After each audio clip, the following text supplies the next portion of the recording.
দেখতে পাচ্ছেন এটি একটি অসাধারণ ভুট্টা ক্ষেত।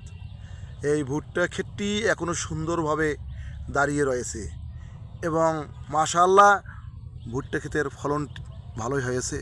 এগুলো হচ্ছে কলা অর্থাৎ মোসা, খুবই সুন্দর হয়েছে। তবে অনেকেরই ভুট্টা ক্ষেত পড়ে গেছে, তারা ক্ষতিগ্রস্তর দিকে। কিন্তু কথায় আছে, কারো পৌষ মাস কারো সর্বনাশ। যেমন এই ক্ষেতটি দাঁড়িয়ে রয়েছে খুব সুন্দর এবং ফলনও বাম্পার হয়েছে। যাদের ভুট্টা ক্ষেত পড়ে গেছে আপনারা নিরাশা হবেন না।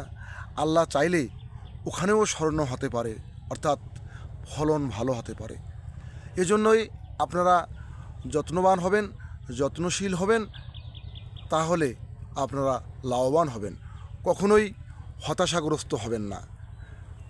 ভালো থাকবেন, সুস্থ থাকবেন। আল্লাহ হাফেজ।